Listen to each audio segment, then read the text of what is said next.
ፍርድ የሚያጓድሉ ድሃ የሚበድሉ በንጹሃን ደም እጆቻቸውን የሚታጠቡ ግፈኞች እንቅልፍ ወስዷቸው አያድሩም። ለምን? የንጹሃን አምላክ ይፋረዳቸዋል። ህሊና ዳኛ ነው፣ ይከሳቸዋል።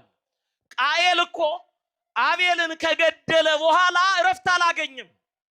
ለምን? ይቅበዘበዝ ነበር። የወንድሙ ደም ይከታተለው ነበር። ዛሬ ለስልጣን፣ ለጥቅም፣ ለክብር የምንጠላላውን በመቅደሱ ያለነውን አገልጋዮች እግዚአብሔር ሊያሳፍረን እባካችሁን ረፉ፣ እባካችሁን ከሱ ተማሩ። ምድራዊውን ክብር አይደለም ሰማያዊውን ፈልጉ። ጊዜያዊውን አይደለም ዘላለማዊውን ፈልጉ። ስጋዊውን አይደለም መንፈሳዊውን ክብር ፈልጉ። ብታከብሩኝ እንዲህ አድርጌ ያከብራችኋለሁ ብሎ መምህርን ወስዶ አስተማረን። የእግዚአብሔር ልጆች ግድ የላችሁም፣ ቅኖች እንሁን። እግዚአብሔር ከቅኖች ጋር ነው የሚሰራው። ለእግዚአብሔር የታመኑትን ደግሞ መላእክቱ ይጠብቋቸዋል፣ ይረዷቸዋል። እሺ፣ እጆቻችንን በትምህርተ መስቀል እናነሳለን። በስመ አብ ወወልድ ወመንፈስ ቅዱስ አሃዱ አምላክ አሜን።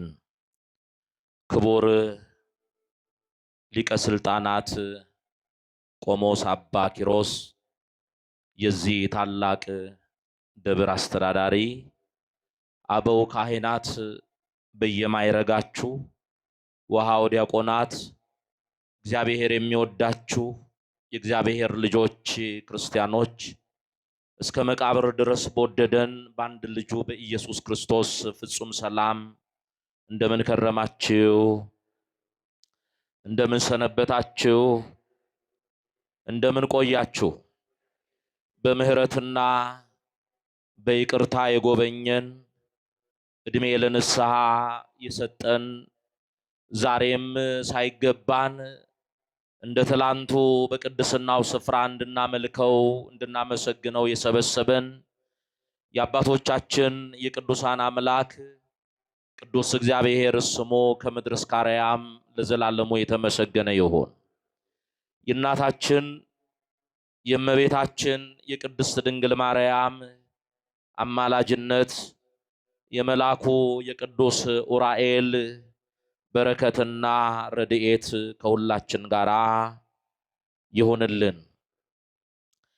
የታመነ ነበረና ስህተትና በደል አልተገኘበትም።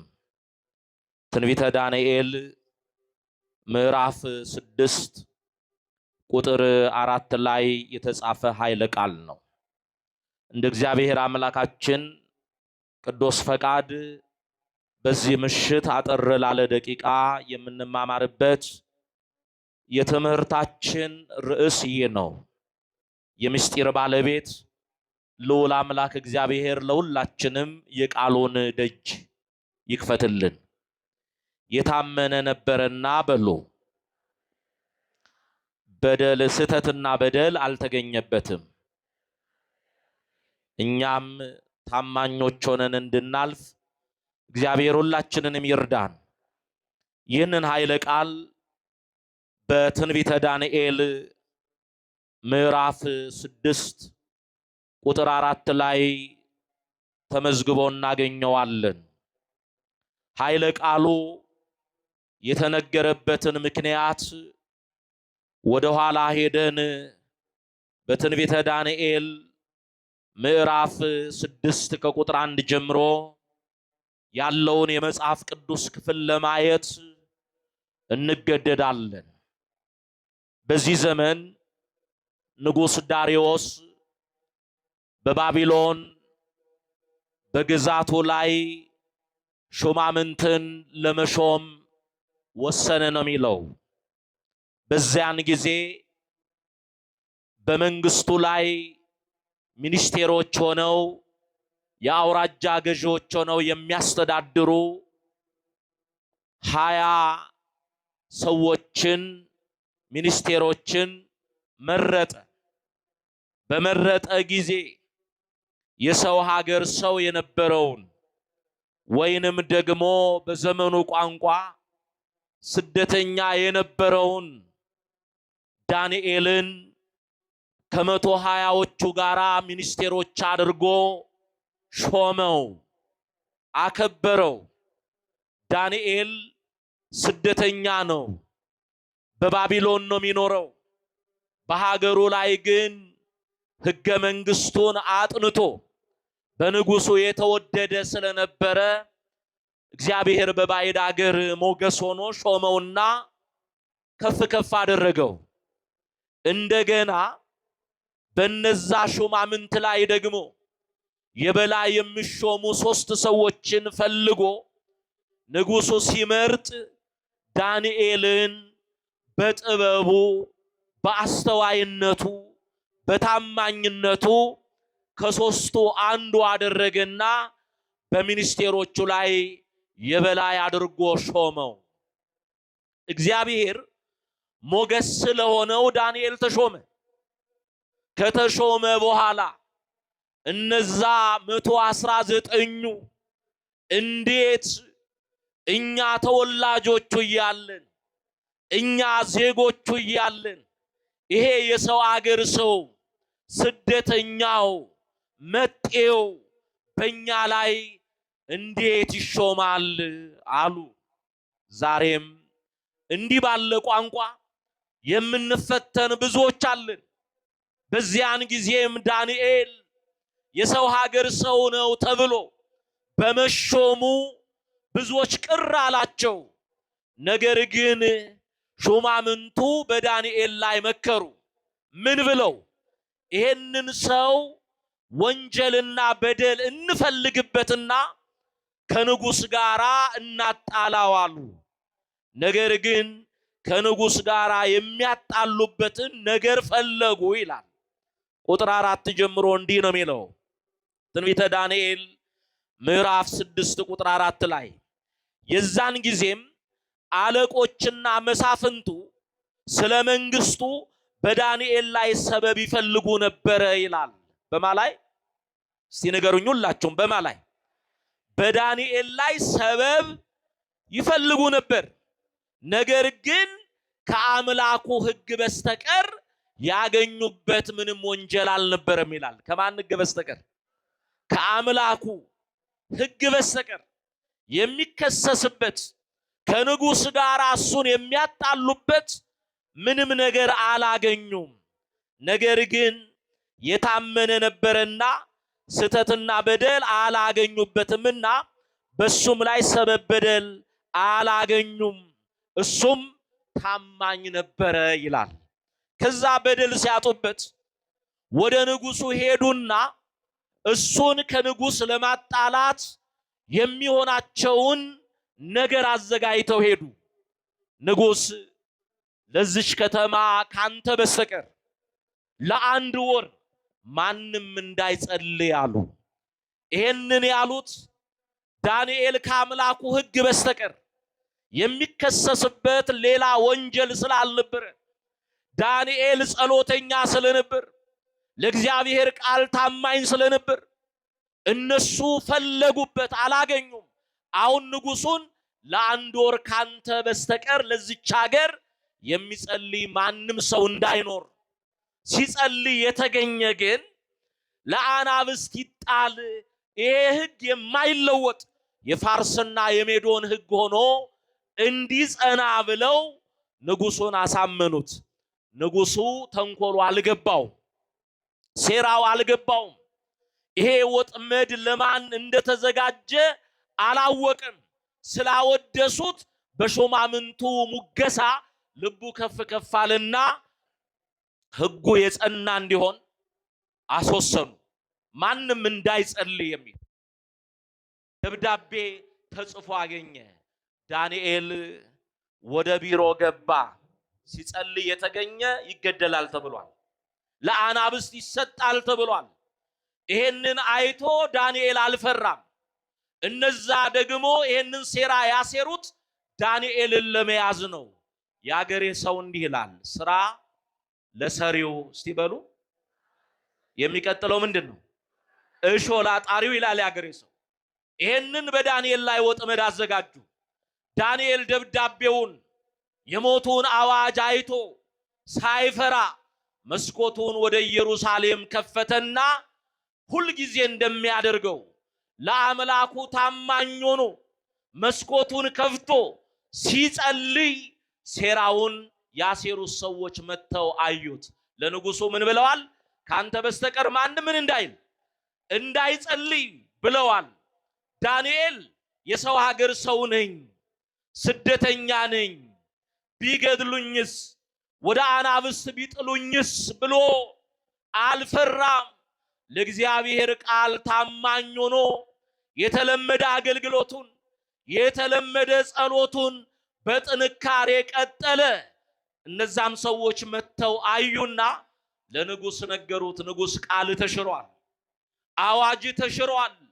አንተ ከፍ ከፍ ያደረከው የሾምከው ሕግህን ሽሮ ሲጸልይ አገኘን። ስለዚህ የተወሰነው ውሳኔ ተግባራዊ ይደረጋሉ። ዳንኤል የተከሰሰው ሰርቆ አይደለም፣ ወንጀል ሰርቶ አይደለም፣ ፍርድ አጓድሎ ደሃ በድሎ አይደለም። አምላኩን ስላመለከ ለእግዚአብሔር ሕግና ለቃሉ ታማኝ ስለሆነ ይሄ የሞት ፍርድ እንዲጸናበት ተናገሩ። ዛሬም በሃይማኖታቸው የጸኑ ማህተማቸውን አንገታቸው ላይ ያሰሩ ለእግዚአብሔር ታማኞች የሆኑ ወንጀል የሌለባቸው ግፍ ያልሰሩ ብዙ ኦርቶዶክሳውያን ኦርቶዶክሳዊ በመሆናቸው ብቻ ባለማህተም በመሆናቸው ብቻ የሚታረዱ ብዙዎች አሉ። እውነት ሐሰት? እውነት ነው። አሁን እኔና እናንተ በሰላም ቁጭ ብለን ቃሉን እየሰማን ነው። በእኛው ምድር በዚህው ሀገር በስጋት ደግሞ የሚኖሩ ብዙ ባለማህተሞች አሉ። ፍርድ አጓድለው አይደለም፣ ደሃ በድለው አይደለም፣ ግፍ ሰርተው አይደለም። ሃይማኖተኞች ያውም ኦርቶዶክሳውያን በመሆናቸው ግፍ እየተቀበሉ መከራ እየተቀበሉ አሉ። እግዚአብሔር ደማቸውን ደመ ሰማዕታት አድርጎ ይቀበልልን። አሁን ዛሬ ለወንጌል ታማኝ ሆነውን መምህርን ወልደ ሰማዕትን ስንዘክረው ስናስበው በጅምላ የተቀበሩትን የታረዱትን በየገጠሩ መከራ የሚቀበሉትንም ሰማዕታት ልናስባቸውና ልንዘክራቸው ይገባናል። ዳንኤል ታማኝ ስለሆነ የሞት ፍርድ ተፈርዶበታል። ንጉስ ሕጉ የጸና ይሆናል ብለው ሐሳብ አቀረቡ። ዳንኤል ታማኝ ነው፣ ንጉሱ ይወደዋል፣ ሊያድነው ወደደ። ነገር ግን አልቻለም ይላል። ያልቻለው ለምንድን ነው? ሕጉ አይለወጥም ብለው በድምጽ ብልጫ አጽንተዋል። ዳንኤል ተጠራ። ደብዳቤውን አይተህ የተባለውን ውሳኔ ሽረህ አድርገሃል ተባለ። አዎ አለ። ለማታማኝ ስለሆነ አቤት ለእግዚአብሔር ታማኝ ስለሆነ የእግዚአብሔር ልጆች ዛሬም ለእግዚአብሔር ታማኞች እንሆን። ምናልባት በማንነታችን፣ ምናልባት በማይተማችን፣ ምናልባት በክርስትናችን የሚታወጁ አዋጆች ይኖሩ ይሆናል። ግን ለአዋጁ ሳይሆን ለማን እንታመን? ለእግዚአብሔርና ለቃሉ ምን እንበል? እንታመን። መምህር ዘላለም ወልደ ሰማዕት ይሄን ነው አስተምሮን ያለፈው። ዝቅ ብለው ከባቴ ከፍ ብለው ከአንገቴ ይቆርጡኛል አላለም። በየዘመናቱ ነገሮች ሲገለባበጡ እንዳንዳንዶች አገልጋዮች ዘመንን አይቶ አልተገላበጠም። ትላንትናም እስከ ዕለቱ ቀን ድረስም ለማቃል ታማኝ ነበር። እንደ ኤልያስ እንደ መጥምቁ ዮሐንስ ፍርድ ተጓደለ፣ ደሃ ተበደለ፣ ግፍ ተሰራ ብሎ በአውደ ምሕረቱ ቆሞ ስለ እውነት መስክሯል። እውነት ሐሰት? ስለ እውነት መስክሯል። ዛሬ እሱን ስንዘክረው እኛ በረከት እናገኛለን። መዘከሩ ብቻ አይደለም፣ እንደሱ ለወንጌልና ለቃሉ ለእውነት ታማኞች ሆነን ልናልፍ ይገባል። ታማኞች እንድንሆን እግዚአብሔር ይርዳን። ከዛ ንጉሱ ሊያድነው ወደደ። ነገር ግን አልቻለም። በኋላ የመጨረሻ መርቆ ወደ ሞሸኘው ምን ብሎ መርቆ ሸኘው። ዳንኤል ማለት እግዚአብሔር እውነተኛ ዳኛ ነው ማለት ነው። እግዚአብሔር ምንድነው? ኤል እግዚአብሔር ነው። ዳኛ ነው። ዳንኤል ማለት እግዚአብሔር እውነተኛ ምንድነው? ዳኛ ነው ማለት ነው። ለዚህ እውነተኛውን ዳኛ እግዚአብሔርን ለምን ይሄን አደረክ አንልም።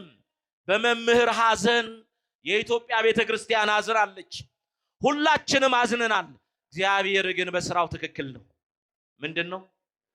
በስራው ምንድነው? ትክክል ነው። አንዳንድ ጊዜ በሚደረጉ ነገሮች እኛ እኮ በአፋችን ብዙ እንላለን። ጳጳሳቱን፣ መነኮሳቱን፣ መምህራኑን፣ አገልጋዮቹን በአውደ ምሕረት ብቻ አይደለም በሶሻል ሚዲያ እናዋርዳለን። ምን አገልጋይ አለ፣ ምን አባት አለ እንላለን። ምንም ዘመኑ የከፋ ቢሆንም ለእግዚአብሔር ልክ እንደ መምህር የተደበቁ ታማኝ አገልጋዮች አሉት። እውነት አሰብ ኤልያስ ብቻዬን ቀርቻለሁ ባለ ዘመን እኮ አንተ የማታውቃቸው እኔ የማውቃቸው 7000 ሰዎች አሉኝ። ዛሬም እግዚአብሔር ሰው አለው። ነገር ግን መምህርን ወሰደና ምንም ሐሰተኞች ቢበዙም ታማኞች እንደዚህ አሉኝ፣ የማከብራቸው በክፉ ዘመን እውነተኞች አሉኝ ብሎ ለኛም ለአገልጋዮቹ ለናንተም ለምእመናን እግዚአብሔር በሞቱም በሕይወቱም አስተማሪ አድርጎ አሳየን። የእግዚአብሔር ስም የተመሰገነ ይሁን። የመምህሩን በረከት ይደርብን። ተመልከቱ የእግዚአብሔር ልጆች፣ መረቀና ሸኘው እንዲህ ብሎ ሁል ጊዜ የምታመልከው አምላክህ እግዚአብሔር አለው። እስቲ ቃሉን በሉት። ሁል ጊዜ የምታመልከው አምላክህ በሉ። እሱ ያድንህ። መምህር ሁል ጊዜ አምላኩን የሚያመልክ ነው። ሙሉ ጊዜውን ለእግዚአብሔር ሰጥቶ የሚያገለግል በሰንበት አንዳንዴ 4 ጊዜ አንዳንዴ 3 ጊዜ የሚያገለግል አገልጋይ በገጠሪቱም በከተማውም በሀገር ውስጥም ከሀገር ውጭም ሙሉ ጊዜውን ለእግዚአብሔር ሰጥቶ ያገለገለ አገልጋይ ነው። ራሱን ሳይመለከት ጤንነቱን ሳይመለከት እግዚአብሔር የሰጠውን ጊዜ ለቃሉ ታምኖ ሁል ጊዜ እግዚአብሔርን አገልግሏል። ሁል ጊዜ እግዚአብሔርን አምልኳል። እኔና እናንተም የዑራኤል ቀን፣ የጥምቀት ቀን፣ የመስቀል ቀን፣ የበዓል ቀን ብቻ አይደለም ሁል ጊዜ እግዚአብሔርን እናመልከው። ሁል ጊዜ እግዚአብሔርን ታማኞች ሆነን እናገልግለው። ሁል ጊዜ የምታመልከው አምላክህ እግዚአብሔር ያድንህ ብሎ ሸኘው። ወታደሮችም ወስደው ዳንኤልን ወደ አናብስት ጉድጓድ ጣሉት። ዳንኤል ወደ ጉድጓድ ገባ። ንጉሡ ግን ተኝቶ አላደረም፣ እንቅልፍ አጣ። ለምን? ሹማምንቱን ለማስደሰት እውነተኛውን ሰው ለሞት አሳልፎ ሰጥቷልና እንቅልፍ አልወሰደውም። ዛሬም ፍርድ የሚያጓድሉ ድሃ የሚበድሉ በንጹሃን ደም እጆቻቸውን የሚታጠቡ ግፈኞች እንቅልፍ ወስዷቸው አያድሩም። ለምን? የንጹሃን አምላክ ይፋረዳቸዋል። ህሊና ዳኛ ነው፣ ይከሳቸዋል። ቃየል እኮ አቤልን ከገደለ በኋላ እረፍት አላገኘም። ለምን? ይቅበዘበዝ ነበር። የወንድሙ ደም ይከታተለው ነበር። ዛሬም በንጹሃን ላይ የሚያደርጉ ሰዎች እረፍት የላቸውም። እግዚአብሔር ልጆች ላለችን አጭር ዘመን እውነተኞች ሆነን እንድንኖር እግዚአብሔር ይርዳን። እንቅልፍ አጣ። ሄደና ዳንኤልን ጉድጓዱ አጠገብ ሆኖ በሌሊት ሄዶ የሕያው የእግዚአብሔር ባሪያ ዳንኤል ሆይ አለው። የማን ባሪያ? የማን ባሪያ? እግዚአብሔር ልጆች እግዚአብሔር ባሪያዎቹ እንዳደረገን መጨረሻችንን ያሳምርልን። የኃጢአት ባሪያዎች፣ የክፋት ባሪያዎች፣ የጥላቻ ባሪያዎች፣ የዘረኝነት ባሪያዎች የሆኑ ብዙ ሰዎች የበዙበት ዓለም ላይ ነው ያለነው። የሕያው እግዚአብሔር ባሪያ ዳንኤል ሆይ ኢየሱስ ባሪያ የሆኑ ብዙ ሰዎች አሉ። የእግዚአብሔር ባሪያ ዳንኤል ሆይ አለው በውኑ ሁል ጊዜ የምታመልከው አምላክህ እግዚአብሔር ሊያድን ችሏልን አለው። መቼ ሁል ጊዜ የምታመልከው የምታገለግለው። ስለዚህ መምህርን ሁል ጊዜ የሚያገለግለው ሁል ጊዜ የሚያመልከው አምላኩ በዚህ ምድር እያለ ከንቱ ውዳሴን ጠልቶ ለአገልግሎት እየተገለጠ ለክብር ደግሞ እየተደበቀ የኖረ ነው። ለመምህር ብዙ ምስክሮች አሉት። ከምስክሮቹ መካከል ለ23 ዓመት ከ95 ዓመተ ምህረት ጀምሮ በአገልግሎት ባልንጀራ ሆኜ በሀገርም ውስጥ ከሀገር ውጭም ባልንጀራ ሆኜ አብሬ ሳገለግለው ኖሬያለሁ። እሱ አሜሪካን ሀገር ሄዶ ብዙ ሰዎችን ሰብስቦ አስተምሮ ሲመጣ ሰው ሲበተን ያገለግልባት የነበረችው የርዕሰ አድባራት ደብረ ሰላም ቅድስት ማርያም ቤተክርስቲያን አስተዳደር አንተ ስትመጣ ህዝቡ ይሰበሰባል፣ አንተ ስትሄድ ይበተናል፣ እባክህ እዚህ ኑርልን አሉት። እኔ ብዙ አገልግሎትና ብዙ የቤት ስራ አለብኝ፣ እዚህ መኖር አልፈልግም። ምቾቱን እኮ ነው። በምቾት ሀገር መኖር አልፈልግም። በገጠሪቱ ኢትዮጵያ ብዙ ስራ አለብኝ፣ መኖር አልችልም ብሎ እምቢ አለ። ዛሬ ብዙዎች እኮ እድል ብናገኝ ወተን ምን እንላለን? ምን ነው ዝም አላችሁ? ውሸቴን ነው እንዴ? ምን እንላለን? እሱ ኑር ሲባል እምቢ አለ። እሺ ይሄንን አውደ ምህረት እንዳንተ አርጎ ሚይዝልን ሰው ፈልግ፣ የሚታመን ሰው አሉት። አይ እኔ ማምነው ሰው አለ ብሎ የዛሬ 18 ዓመት እሱ ፕሮሰሱን አስፈጽሞ ለኔ ሳይነግረኝ ትኬት ቆርጦ የዛሬ 18 ዓመት በአብይ ጾም አሜሪካን ሀገር የወሰደኝ እሱ ነው። በአብይ ጾም ኤርፖርት መጥቶ መኪና እየነዳ የተቀበለኝ እሱ ነው። በአብይ ጾም ደግሞ አልታደልኩምና እኔ ደግሞ እሱን አስከሬን ይዤ ወደዚህ መጣሁ። እንዲህ ያለ እውነተኛ ታማኝ ለጥቅም ያይደል ለነፍሱ ያደረ በዓለም እየኖረ ዓለምን የናቀ አያችሁ። ዛሬ ለስልጣን ለጥቅም ለክብር የምንጠላላውን በመቅደሱ ያለነውን አገልጋዮች እግዚአብሔር ሊያሳፍረን እባካችሁን ረፉ፣ እባካችሁን ከሱ ተማሩ። ምድራዊውን ክብር አይደለም ሰማያዊውን ፈልጉ፣ ጊዜያዊውን አይደለም ዘላለማዊውን ፈልጉ፣ ስጋዊውን አይደለም መንፈሳዊውን ክብር ፈልጉ። ብታከብሩኝ እንዲህ አድርጌ ያከብራችኋለሁ ብሎ መምህርን ወስዶ አስተማረን። አልሰማውም ማለት አንችልም። እሱ በዓለም እየኖረ ዓለምን ንቋል። ገንዘብ እያለው ተርቦ ለተራቡት አብልቷል።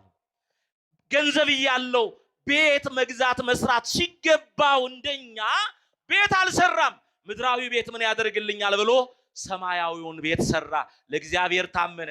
እኔና እናንተም ዛሬ መምህርን የምንወደውን በእንባ አይደለም መግለጥ ያለብን፣ በልባችን የዘራውን የወንጌል ዘር ፍሬ አፍርተንበት ዘመን አጭር መሆኑን መቃብርን የሚያህል ቁልቁለት በስጋ ሰማይን የሚያክል አቀበት በነፍስ እንደምንወጣ አውቀን ተዘጋጅተን እንድንኖር እንደሱ ታምነን እንድንኖር እግዚአብሔር ሁላችንን ይርዳን።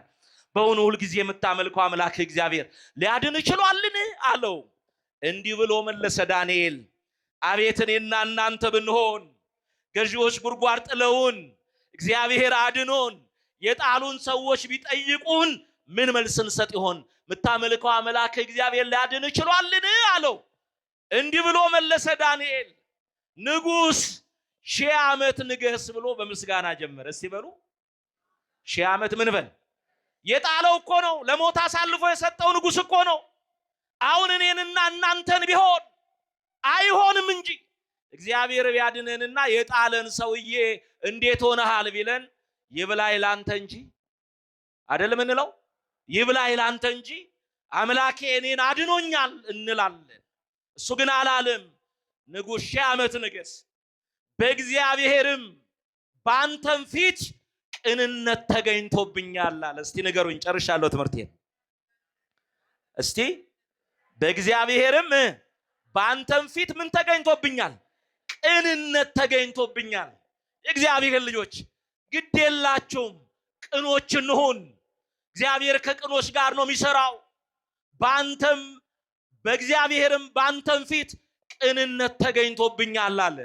መምህር በአባቶች ዘንድ ቅን ነው፣ በወንድሞች ዘንድ ቅን ነው፣ በሁሉ ዘንድ ምንድን ነው? ቅን ነው። በእግዚአብሔርም ፊት ቅንነቱን እግዚአብሔር በረፍቱ ምን አድርጎ መስክሮ አሳይቶናል። አይገርማችሁም? በዚህ ዘመን የሚመሰከርለት ሰው መገኘቱ እግዚአብሔር እንደሱ ያሉትን ቁጥራቸውን ያብዛልን። አዎ እሱ ቅን በመሆኑ ነው። እንዲህ ተብሎ ተጽፏል በመጽሐፈ ምሳሌ ምዕራፍ 11 ቁጥር 11 ላይ በቅኖች በረከት ከተማ ከፍ ከፍ ትላለች ይላል። በምን? በቅኖች ምን በረከት ከተማ ምን ትላለች? ከፍ ከፍ ትላለች። ቅን ነበር። ለሀገር ለወገን የሚጠቅም በስነ ምግባር የጎደሉትን ወንጌል የሚያስተምር ክፉ የሚሰሩትን የሚገስጽ ነው። አሁን እናመሰግነዋለን። ምን እናመሰግነው? ምስጋናችን ከንቱ ውዳሴ ስላልሆነበት ስለማይሆንበት ተጋድሎውን የፈጸመና የጨረሰ ስለሆነ በአውደ ምሕረቱ ቆመው እኮ ዝናቸው ከፍ ከፍ ብሎ እኮ ታይተው ይጠፋሉ። እሱ ግን ለ33 ዓመት ታመነ፣ ለአምላኩ ታመነ፣ ለቃሉ ታመነ። እኔና እናንተም ታማኞች እንድንሆን እግዚአብሔር ይርዳን። በዚህ በመዝሙር 32 ቁጥር 1 ላይ ጻድቃን ሆይ በጌታ ደስ ይበላችሁ ይልና ለቅኖች ምስጋና ይገባል ይላል። እስቲ በሉ ለቅኖች ምን ይገባል? አላያችሁም? ቅድም ሊቁ ባለቅኔው ለዚች ሀገር ለዚች ቤተክርስቲያን ባለውለታ የሆኑትን በስጋ ያረፉትን በነፍስ ሕያው የሆኑትን ብዙ ሊቃውንት ሲዘክሩ ሲያመሰግኑ ነበሩ። አሁን እኛ ቅዱሳኑን የተመረጡትን እግዚአብሔር የጠራቸውን ስናመሰግን ስንዘክራቸው ከመጽሐፍ ቅዱስ ውጭ እንደሆነ አድርገው መጽሐፉን ተሸክመውታል። ነገር ግን የሚቃወሙ አሉ። አንድ ጥቅስ ልንገራችሁና ትምህርቴን ልሰብስብ። እንዲህ ነው የሚለው በዕብራውያን መልእክቱ ምዕራፍ 13 ቁጥር 7 ላይ ቅዱስ ጳውሎስ የእግዚአብሔርን ቃል የተናገሯችሁን ዋኖቻችሁን አስቡ ይላል። እስቲ በሉ የማንን ቃል? የእግዚአብሔርን ቃል የተናገሯችሁን ዋኖቻችሁን ምን በሉ? ብዙ ጥቅሶችን ከቅዱስ ጳውሎስ ወስደው ሰዎች ይጠቅሳሉ። ይሄንንም እኮ ቅዱስ ጳውሎስ ነው የተናገረው። የእግዚአብሔርን ቃል የተናገሯችሁን ዋኖቻችሁን ምን በሉ? አስቡ። ቅዱሳኑን፣ ጻድቃኑን፣ ሰማዕታቱን የተመረጡትን ለወንጌል ለእውነት ባለውለታ የሆኑትን የምንዘክረው መጽሐፍ ስላዘዘን ነው። ጌታም የእናንተን መልካሙን ስራችሁን አይተው በሰማይ ያለውን አባታችሁን ያከብሩት ዘንድ ብርሃናችሁ በሰው ፊት ምን ይበል? ይብራ ብሏል። ዛሬ የመምህር ዘላለም የወልደ ሰማዕት ብርሃን ስለበራ ነው የምንዘክረው። እግዚአብሔርን ቃል የተናገረን ስለሆነ ነው የምናስበው የምንዘክረው። እግዚአብሔርን ቃል የተናገሯችሁን ዋኖቻችሁን አስቡ ይልና የኑሯቸውን ፍሬ እየተመለከታችሁ ይላል። የምናቸውን? ቅዱስ ጊዮርጊስ የኑሮውን ፍሬ፣ ቅድስት አርሴማ የኖረችውን የኑሮዋን ፍሬ፣ ተክለ ሃይማኖት የኖረውን፣ ሌሎችም ቅዱሳን የኖሩትን፣ ዳንኤል የኖረውን ኑሮ ምሳሌ አድርገን እንዘክራለን። እግዚአብሔርን ቃል የተናገሯችሁን ዋኖቻችሁን አስቡ፣ የኑሯቸውን ፍሬ እየተመለከታችሁ በእምነት ምሰሏቸው። በምን? አሁን ቅዱሳኑን ጻድቃኑን የተጠሩትን ዛሬ የምንዘክረውን ወንድማችንን ወልደ ሰማዕትን በኑሮ በአገልግሎት እሱን ልንመስለው ይገባል። ምን ልንመስለው ይገባል። እንመለስ። ሁልጊዜ የማመልከው አምላኬ እግዚአብሔር መልአኩን ልኮ አለ ዳንኤል። እስቲ በሉ ማን ልኮ? መልአኩን ልኮ የአንበሶቹን አፍ ምን አደረገ? ዘጋ አለ። ለምን? ዳንኤል ለእግዚአብሔር ታማኝ ነው። ለእግዚአብሔር የታመኑትን ደግሞ መላእክቱ ይጠብቋቸዋል፣ ይረዷቸዋል። መዝሙር 33 ቁጥር 7 ላይ የእግዚአብሔር መልአክ እግዚአብሔርን በሚፈሩ ሰዎች ዙሪያ ምን ይላል? ሰፍራል፣ ያድናቸውማል ይላል። ዳንኤልን ያዳነው መልአኩ ዳንኤል ለማታማኝ ስለሆነ ነው። እኔና እናንተም ለእግዚአብሔር ለቃሉ ታማኞች ስንሆን እግዚአብሔር ቅዱስ ዑራኤልን ይልካል። እኛንም አፋቸውን ከከፈቱ በአይን ከማይታዩ በዙሪያችን ከሚያገሱት አንበሶች አፍ ያድነናል። ከናንተ አንዳንዱን ወደ ወይኒ ለመክተት ዲያብሎስ እንደሚያገሳ አንበሳ በዙሪያችሁ ምን ይላል ያደባል ይላል። የሚያደባውን ዲያብሎስን መልአኩ ቅዱስ ዑራኤል አፉን እንዲዘጋ እኛ ለማታማኞች እንሁን። ለዚህ ሁሉ ጊዜ ማመልከው አምላኬ እግዚአብሔር መልአኩን ልኮ ያንበሶቹን አፍ ምን አደረገ? ዘጋለ። የዛን ጊዜ ንጉሱ ዳንኤልን ከጉርጓድ አውጡልኛል። ዳንኤል ከጉርጓድ ወጣ። በኃጢአት ጉርጓድ ውስጥ የወደቅን እግዚአብሔር ያውጣን። ዳንኤል ከወጣ በኋላ በዳንኤል ላይ ሴራ ያሴሩ ጉርጓድን የቆፈሩትን እነዛን ሰዎች ከነሚስቶቻቸው አምጡና ጉርጓድ ውስጥ ጣሏቸው አለ። ትንቢተ ዳንኤል ምዕራፍ 6 አጥኑ። አምጥተው ከነሚስቶቻቸው ወደ ጉርጓዱ ጣሏቸው። ገና በአየር ላይ ያሉ አጥንቶቻቸውን ሰባበሩ ይላል። ዳንኤል ሲጣል እኮ እንደ ድመት እንደ ውሻ እግሩ ስር እየተንከባለሉ እያጫወቱት ነው ያደሩት ለእግዚአብሔር ታማኝ ስለነበር። ስለዚህ እግዚአብሔር ልጆች እኛም ታማኞች እንሆን። እነዛ ወደ ጉርጓድ ተጣሉ። አንበሶቹ ሰባብረው በሏቸው። ጠቢቡ ሶሎሞን ጉርጓድን የሚቆፍር ራሱ ይገባበታል፣ ድንጋይንም የሚያንከባልል በላዩ ላይ ምን ይልበታል? ይገለበጥበታል ይላል። ስለዚህ ለሰው ጉርጓድ አንቆፍር፣ ለሰው ሴራ አናሲር፣ ታማኞች እንሆን። አላያችሁም? እኛ መምህርን የምናውቀው ጨርሻለሁ በወንጌል አስተማሪነቱ ነው፣ በእውነት ተናጋሪነቱ ነው። ነገር ግን ተደብቆ የሚሰራቸው እልፍ ስራዎች ተገልጠው ወጡ አይደል? ስለዚህ እኛም ተደብቀን ኃጢአት ከምንሰራ፣ ጨለማን ተገን አድርገን በደል ከምንሰራ፣ እግዚአብሔርን የሚያሳዝን ነገር ከምንሰራ ተገልጠን እንመነው። ተደብቀን መልካም ሰርተን መጨረሻችን እንዲያምር እግዚአብሔር ሁላችንንም ይርዳን። እዚህ ዳንኤል የታመነ ነበረና ስህተትና በደል ምን አላለበትም? አልተገኘበትም። ለመምህርም ዛሬ የምንመሰክረው በኖረበት የህይወት ዘመኑ የተገለጠ የታየ በደል ኃጢአት ምን አላለበትም? አልተገኘበትም። የኛንም መጨረሻ እንደሱ ያሳምርልን። ተሰብስቦ ከመበተን አምኖ ከመካድ እግዚአብሔር ይሰውረን። የሰው መጨረሻው ሲያምር ነውና የሁላችንን መጨረሻችንን ያሳምርልን። ወስብሐት ለእግዚአብሔር። ይቆየን።